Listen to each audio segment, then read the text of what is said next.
I saw an advert online for a building job in the UK. I called this Polish guy. He told me it would cost £400 but promised regular work as soon as we arrived. He said he would sort out somewhere to live with the other men I would be working with. I was happy and optimistic. I had lost my job in Poland and had no money. I was told I could pay for my transport and accommodation out of my first month's wages. It looked like a chance for a new life.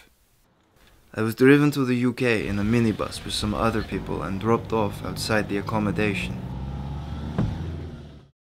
I came to the UK 3 years ago looking for work. I got some occasional shifts as a cleaner, but I wanted a permanent job with a regular pay. A friend told me he knew someone who could find work for me in a salad packing factory, and he gave me a number to call. I called the number. It was a Lithuanian man. He said the work was guaranteed. I transferred £300 to him, and he told me to contact a lady at a recruitment agency who would organize the work for me. I started temporary work at the factory through the recruitment agency, and things were better. Even though I wasn't earning a lot of money, I finally had a routine and some stability in my life. A man picked me up in a BMW, took me to a house and told me I could stay there, but I would need to pay a £250 deposit for the rent. I had no money, so he said he would add it to what I owed him for transport. He took my passport and identity card to complete the paperwork for my job. I lived with some other men who had also come over to find work. The house was overcrowded with dirty mattresses and sheets. It didn't feel safe. The job I was promised didn't exist. I wasn't given work for 6 weeks. I was living with no money to support myself and completely dependent on the agent for my living costs.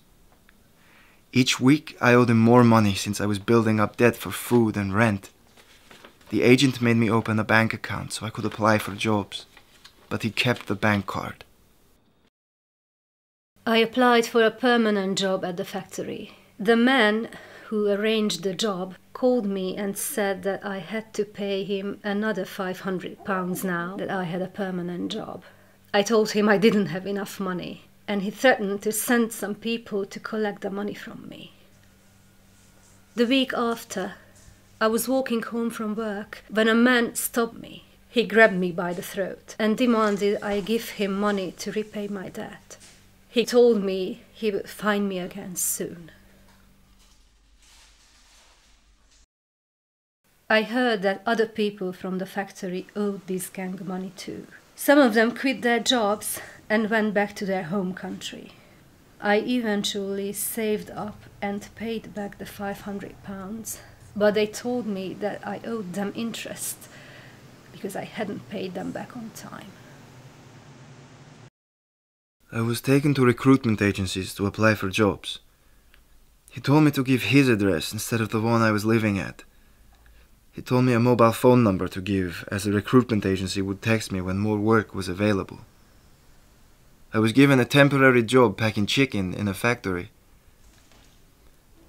As soon as I was paid each week, he would use my bank card to take out all of my wages to cover the money I owed for travel and accommodation. He gave me only £20 a week to buy food.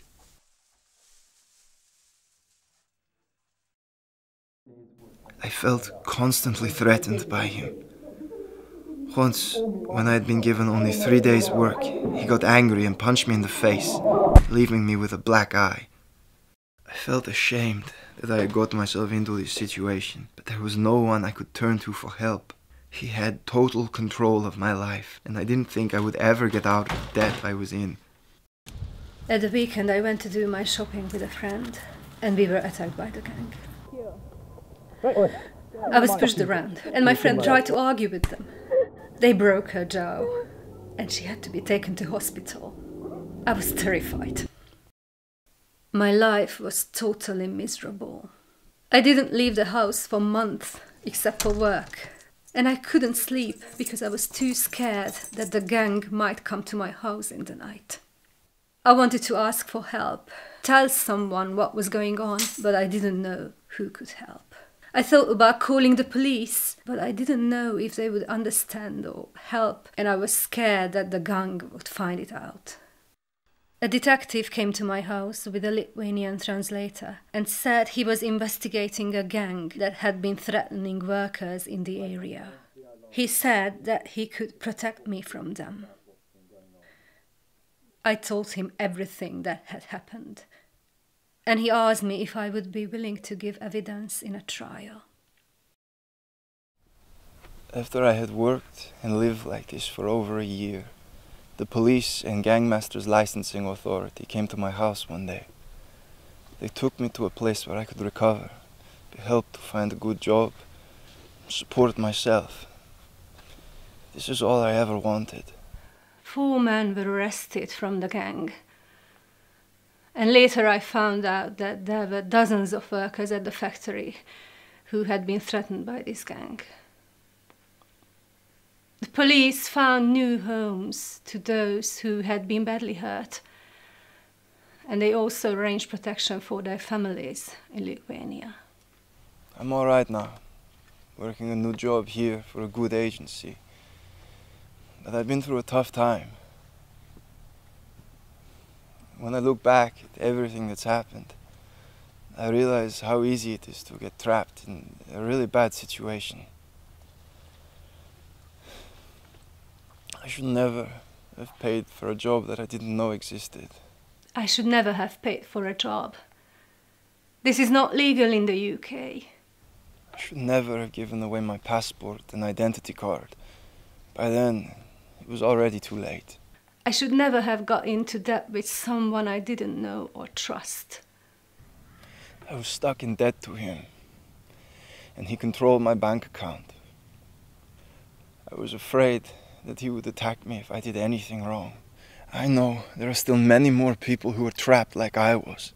If my story sounds like yours, or someone you know, please be aware that there are several ways to get help and to get out of this position.